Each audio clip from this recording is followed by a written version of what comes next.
Attention. Stop writing. Look on the board. Come on the board. By brain and mind and eye. काफ़ी important long question है ये। आज का हमारा topic है एप्लीकेशंस ऑफ बायट-सावर्ट लॉ। कई application है, उनमें से पहला एप्लीकेशन आपको दिखाया जा रहा है। एप्लीकेशन मतलब यहाँ दरख्वास्त लिखना नहीं है, क्या यूज़, उपयोग, अनुप्रयोग बोलते हैं। किसका यूज़? तो बायट-सावर्ट लॉ। बायट्स लास्ट पढ़ाई बायट-सावर्ट लॉ हुई थी, उनके काफ़ी यूज़ हैं, एप्लीकेशंस हैं। उनमें से एक बड़ा एप्लीकेशन आज दिखाने जा रहा हूँ। वो क्या है दोस्तों? कोई एक सीधा तार है और उससे करंट फ्लो हो रहा है। तो आपने क्या पढ़ा? किसी वायर से, किसी कंडक्टर से करंट फ्लो करेंगे, वह मैग्नेट बनेगा, उसके अराउंड मैग्नेटिक फील्ड जनरेट होगा। तो उस मैग्नेटिक फील्ड का, मैग्नेटिक इंडक्शन का क्या वैल्यू होगा किसी पॉइंट पर, उसका क्या फार्मूला होगा, एक्सप्रेशन क्या होगा, आज यही काम करने हम लोग जा रहे हैं कि किसी स्ट्रेट करंट कैरिंग वायर के लिए मैग्नेटिक इंडक्शन का एक्सप्रेशन डिड्यूस करना है। इसलिए टॉपिक क्या है? Application of Biot Savart law in deduction of an expression of magnetic induction due to straight current carrying wire. इस क्वेश्चन को दो तरीके से पूछा जाता है। एक तो ये सीधा इस तरह से होगा, या कहेगा डिड्यूस, पहले डिड्यूस ही वर्ड होगा, deduce an expression of magnetic induction due to straight current carrying wire with the help of Biot Savart law. ये बायट-सावर्ट लॉ नीचे भी लिखा मिल सकता है।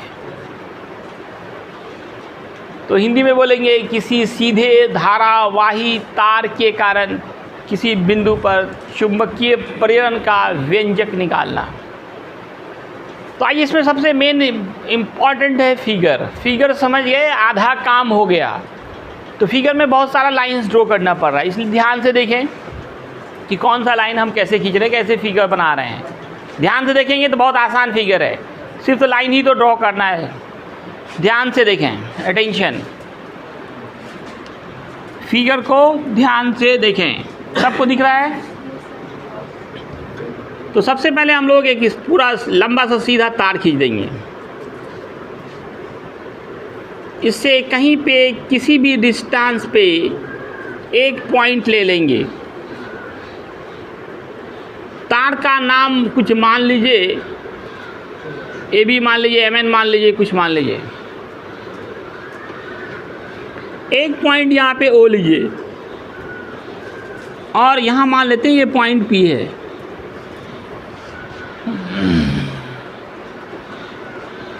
वो देखो नीचे लिख रहा है महान हस्ती। समझो यार, फिगर समझो। फिगर गलत हो गया तो आगे कोई चेक नहीं होता है, पता होना चाहिए आपको।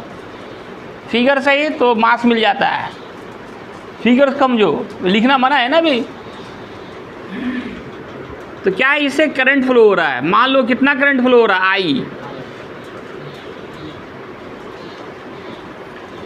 इस पॉइंट पे क्या करना है? मैग्नेटिक इंडक्शन का फॉर्मूला, एक्सप्रेशन डिड्यूस करना है, स्थापित करना है, प्राप्त करना है। ये दूरी हम लोग मान लेंगे आर है।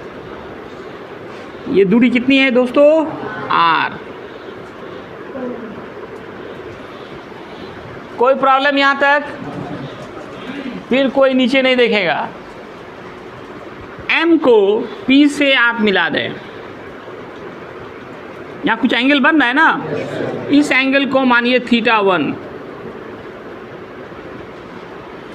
नीचे भी एंगल बन रहा है,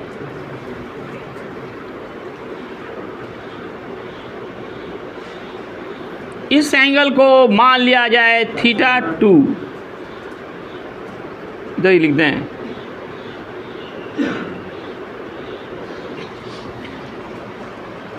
सबको दिख रहा है? पीछे वाले यहाँ तक तो कोई प्रॉब्लम नहीं है। आगे बढ़ते हैं। अब इसमें हम लोग एक करंट एलिमेंट लेते हैं, कुछ भी नाम दे सकते हैं।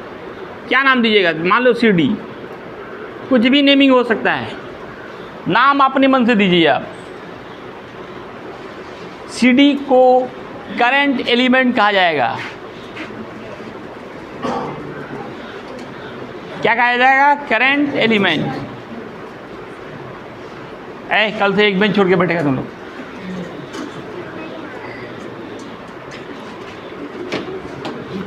तो ये जो CD है इसका कुछ लेंथ होगा, मान लिया जाए इसका लेंथ है DL। करंट एलिमेंट का लेंथ हम लोग क्या लेते थे? DL।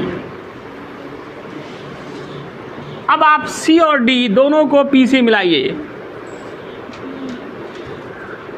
दोनों को कहाँ से मिलाइए? P से।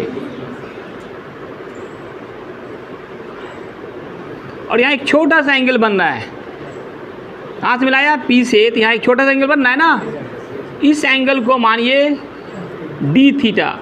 यहाँ पे तो नहीं लिख सकते हैं हम, थोड़ा सा उठा के यहाँ पे दिखा रहे हैं, जगह कम है थोड़ा। इस एंगल को छोटा एंगल है तो इसको डी थीटा मानते हैं। ये डी पी ओ ये एंगल को थीटा मानते हैं। क्या मानते हैं? थीटा। ये जो एंगल है ओ डी पी, यहाँ एंगल बन रहा है, इसको मानते हैं फाई।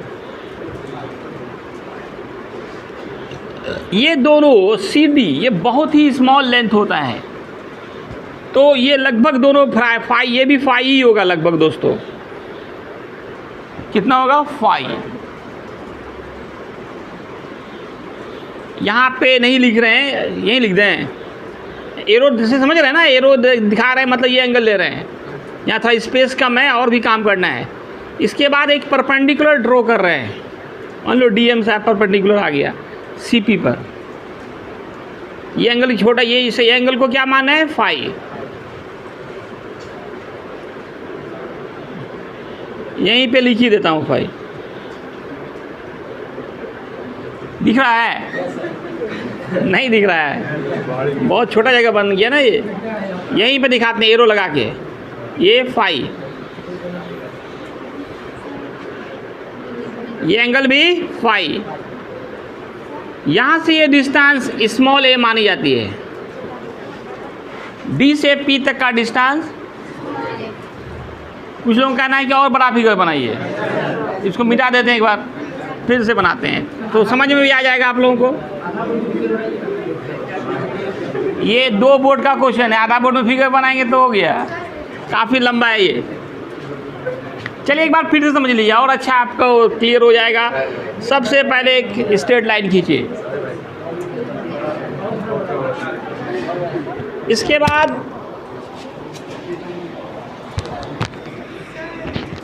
बोलिए क्या क्या बोलिए? बैठने में 2 मिनट रुको ना, अभी कर रहे हैं तब, जब तो पढ़ाए थे हमको। एमओ सर अब कुर्सी दे दो।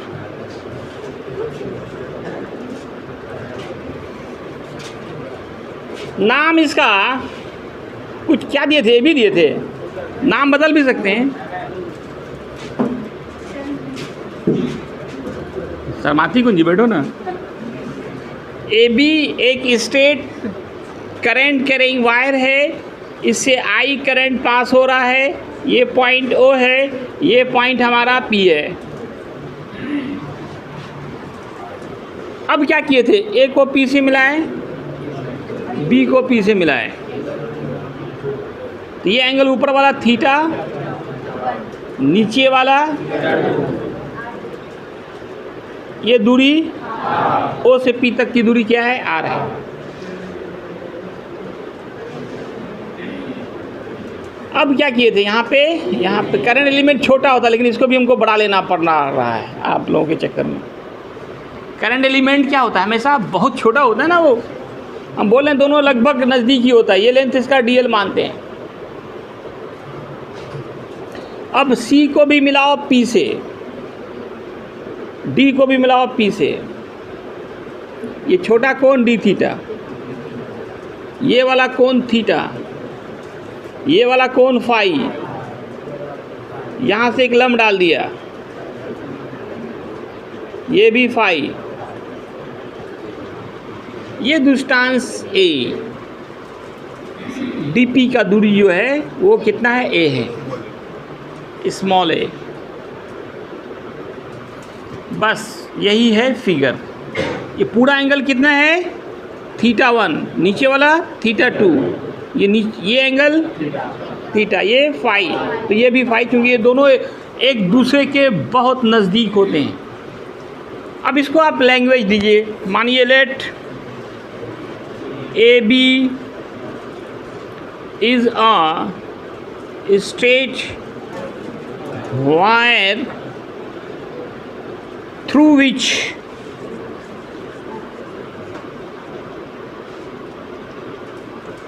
which I current passes.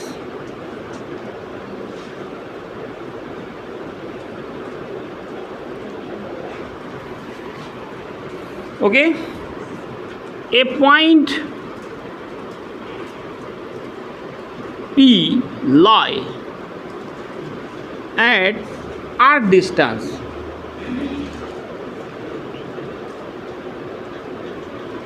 r distance पे एक पॉइंट क्या है हमारा? P है। फ्रॉम O पॉइंट या फ्रॉम पॉइंट O, एक करंट एलिमेंट आपने लिया है। टेक ए करंट एलिमेंट, नाम क्या है दोस्तों? CD। लेंथ कितना है? DL, length DL। इसके बाद DM साहब क्या है? ये परपेंडिकुलर है।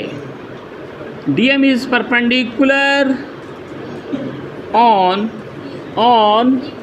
CP।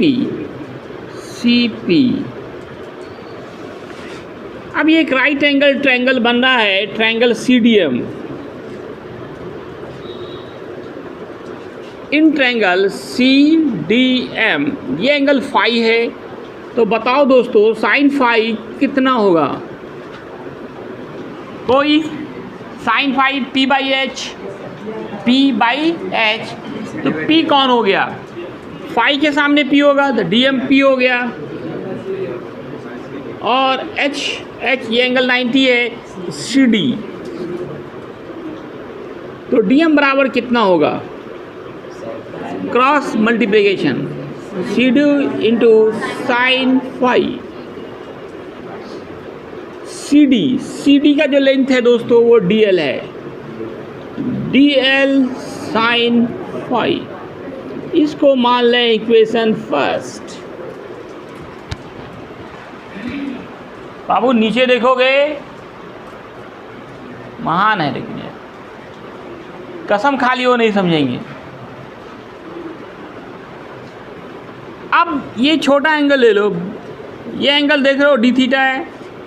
नाउ आप बताएं एंगल का फॉर्मूला, कोई भी एंगल हो फॉर्मूला होता है arc by radius, arc by radius. तो आर्क कितना है? DM, और रेडियस कौन है? DP। तो DM बाई DP। अब आप DM को निकालिए, फिर से क्रॉस मल्टीप्लिकेशन कीजिए। जैसे यहाँ बाई 1 कर सकते थे, यहाँ भी बाई 1 कीजिए। तो DM इक्वल कितना आ गया? DP into D theta. DP कितना है? DP कितना है? DP A है, A इंटू D थीटा। अब दोनों को मिलाकर देखें। From equation first and second कुछ मिल रहा है क्या? LHS इक्वल है तो RHS भी इक्वल होगा। मतलब DL sine phi equal to AD theta. इसको मान लें इक्वेशन थर्ड।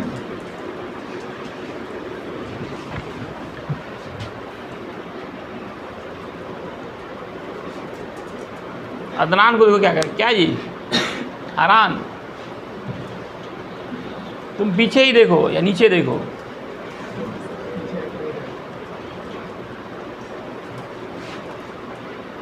अब आप आइए बायट सावर्ट लॉ पे।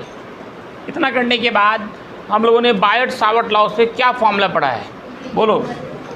According to बायट Savart law,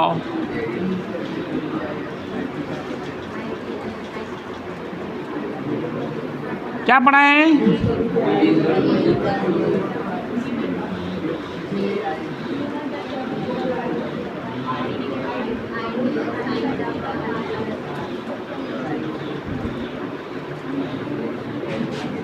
theta की जगह पे यहाँ एंगल देखिए फाई बन रहा है, थीटा की जगह पे एंगल क्या बन रहा है? फाई। और डिस्टेंस की जगह पे डिस्टेंस देखिए कितना है? बायट सावर्ट लॉ किसी करंट एलिमेंट के लिए होता है। तो ये हमारा सी डी क्या है? करंट एलिमेंट है, जिसका लेंथ है डी एल। इस ये पूरे वायर के रिस्पेक्ट में ये बहुत छोटा है, तो छोटे के लिए मैग्नेटिक इंडक्शन हो तो डी लगा दीजिए ये। तो ये आपका डी बी हुआ due to this current element C D के कारण मैग्नेटिक इंडक्शन। तो यहाँ पे एंगल हमारा फाई है, साइन थीटा बोलते थे तो यहाँ साइन फाई बोलेंगे, बाई आर स्क्वायर, आर मतलब दूरी। तो यहाँ पे इसकी दूरी कितनी है? ए है, इसलिए हम ए स्क्वायर पुट कर रहे हैं। एक तो सो गया, बहुत मुश्किल है संभालना तो लोगों को। सीधा बैठो, गाल में हाथ रखेगा तो नींद आएगा ही ना। अच्छा बच्चा सो गया है। आप देखो D L sine phi, D L sine phi को क्या लिख सकते हैं? वो मान यहाँ पे पुट किया जाए। क्या किया जाए? पुट किया जाए। इसको एक इक्वेशन मानिए और लिखिए, क्या लिखिए? By putting, by putting d L sine phi equal कितना है जी? A d theta in equation 4। तो डी बी नीचे आ रहा ना पूरा, कैमरामैन सब आई रखिए। डी एल साइन फाई को, डी एल साइन फाई को कहाँ निकाले हम लोग? ए डी थीटा, ये पुट कर रहे हैं हम लोग। यहाँ लिख भी दिया है ए डी थीटा, यहाँ पुट कर दें। नीचे क्या है? ए स्क्वायर। तो mu naught by 4 pi I A square और एक ए यहाँ पे काट दीजिए, इतना बच गया। इसको भी एक इक्वेशन मानकर छोड़ दिया जाए।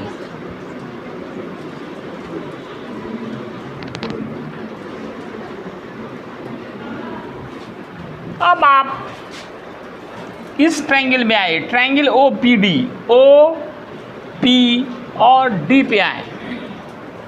इन triangle O P D, O P D दिख रहा है क्या आप लोगों को? कॉस थीटा का फॉर्मूला बोले क्या होगा? B by H. बी देखो कितना है, फिगर में देखो, cos theta B by H. O P D बड़ा सा ट्रायंगल है, देखने में भी दिक्कत नहीं होगा। बी बाई एच होता है।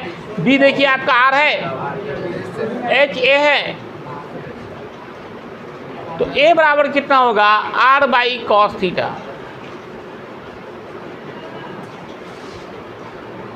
एक बार लिख दें क्या?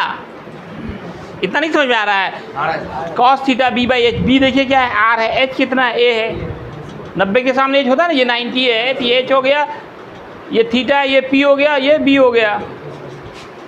तो दोस्तों कितना है?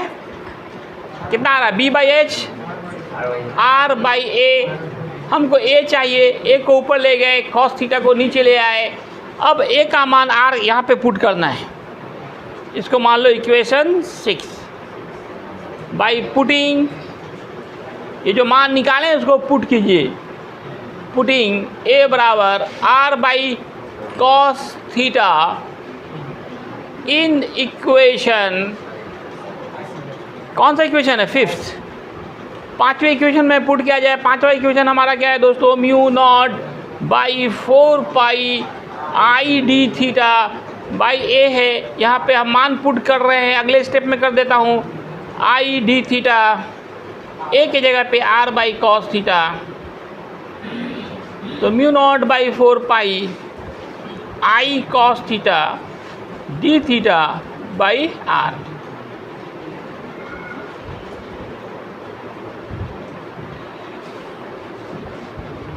एक बार इधर से देख लें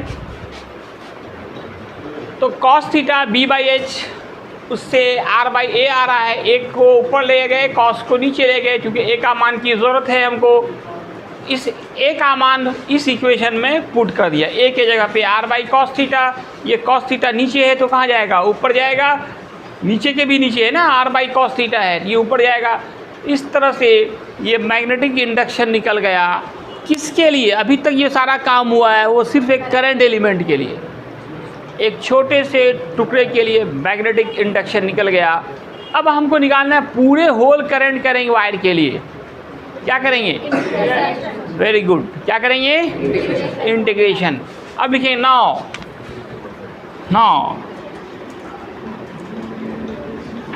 है ना, net magnetic field induction, magnetic induction due to whole current carrying wire, current carrying wire। तो दोस्तों इसके लिए हमारे पास हथियार क्या है? इंटीग्रेशन। तो इसको बोथ साइड आप इंटीग्रेट कर दें, होल के लिए निकल जाएगा।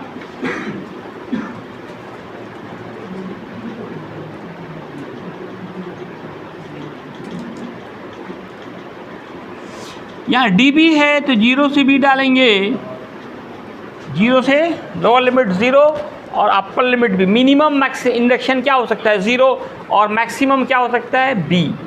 अब ये पूरे वायर की बात करते हैं, पूरे वायर के लिए निकालना है मैग्नेटिक इंडक्शन। तो ये पूरा वायर जो एंगल कितना बना रहा है, वहाँ पे देखिए कॉस थीटा डी थीटा, मतलब डी थीटा है, मतलब एंगल का वहाँ पे पड़ेगा लिमिट। तो मैक्सिमम ऊपर में कितना बन रहा है? θ1, और नीचे कितना बन रहा है? θ2। ऊपर प्लस लेते हैं, नीचे माइनस लेते हैं, तो लिमिट जो होगा, अपर लिमिट तो θ1 आ गया और लोअर लिमिट में माइनस θ2 होगा। अब dB का इंटीग्रेशन बताओ। Integration of dB, integration of dB, b हो गया,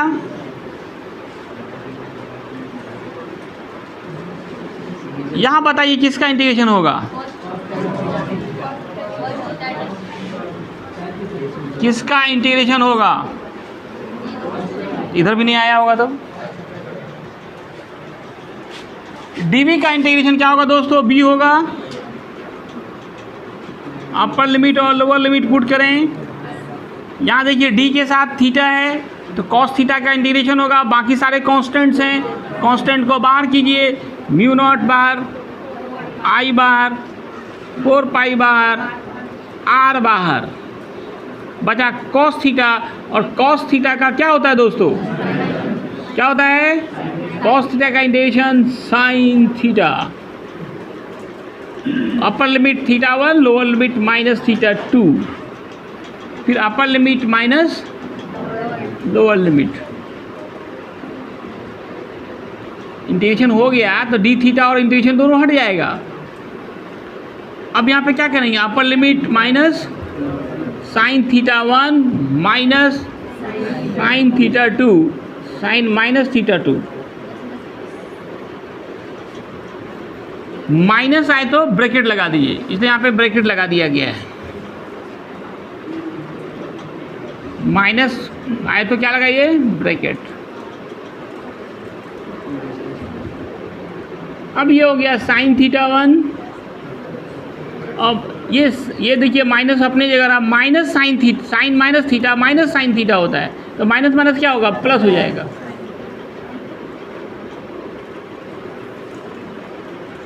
यही हो गया दोस्तों हमारा final result. Magnetic induction due to straight current carrying wire. एक छोटा सा और आसान सा क्वेश्चन था, क्या जी? बहुत छोटा और आसान था। तो फाइनल रिजल्ट यही हमारा हो गया। इसको घेर दें। इसमें देखिए स्पेशल केस भी करना पड़ता है। SPL केस, अगर वायर जो है काफ़ी लंबा हो, if wire is infinitely long, infinitely long, अनंत लंबाई का हो, अनंत लंबाई का हो, तार काफ़ी लंबा हो, तब क्या करेंगे? तार क्या हो? काफ़ी। अब देखिए ये तार की लंबाई अगर हम बढ़ाते हैं ऊपर भी नीचे भी, तो एंगल बढ़ता जाएगा, ऊपर वाला θ1 भी और θ2 भी बढ़ता जाएगा। और क्या इन्फिनाइट लेंथ का है, इन्फिनाइट में कोई मिला है कभी आप तक? तो ये दोनों लाइंस क्या हो जाएगा? पैरेलल हो जाएगा एक तरह से। जब मिलेगा ही नहीं तो ये बिल्कुल क्या हो जाएगा? पैरेलल। तो जब पैरेलल हो जाएगा तो दोनों एंगल जो है कितना हो जाएगा? ये कंडीशन हो जाएगी, ये पोजीशन हो जाएगा, ये मिलेगा ही नहीं, इन्फिनाइट अनंत, वहाँ पे जाके कोई मिल ही नहीं सकता है। तो दोनों लाइंस एक दूसरे के पैरेलल हो जाएगा, तो θ1 भी 90 हो जाएगा और θ2 भी 90 हो जाएगा। उसका मान यहाँ पे पुट कर दिया जाएगा, θ1 90, θ2 90, और b का फॉर्मूला दोस्तों क्या आया? म्यू नॉट अपॉन 4 पाई, और यहाँ sine 90 plus sine 90, sine 90 plus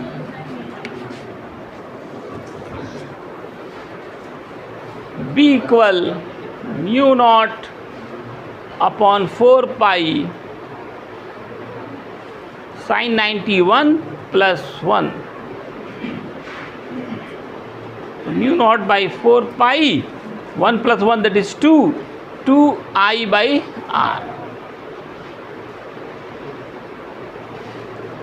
अगर किसी न्यूमेरिकल में, अगर किसी न्यूमेरिकल्स में लंबाई नहीं लिखी हुई है, सिर्फ कह रहा है डिड्यूस एन एक्सप्रेशन या find out the value of magnetic induction due to state current carrying wire, उसमें लेंथ नहीं लिखा हुआ है, तो आपको क्या मान के चलना है? इन्फिनाइट लेंथ है।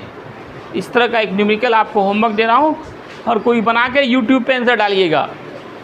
क्वेश्चन क्या है? कैलकुलेट, क्या कैलकुलेट करना है दोस्तों? Magnetic induction, magnetic induction due to a straight wire through which 5 ampere current passes. If the distance of point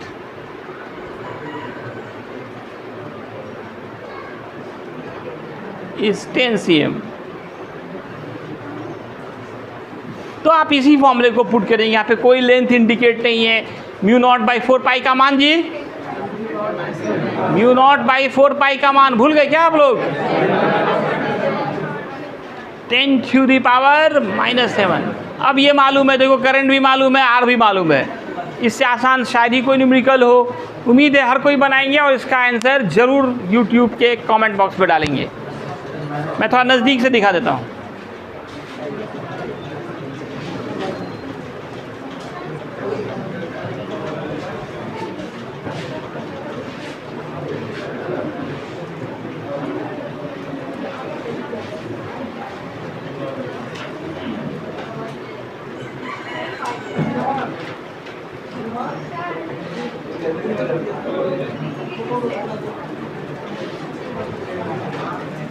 आप ही लोग उपाय कर रहे हैं यूट्यूब पे डालने का अच्छा से।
इतना ही है, धन्यवाद।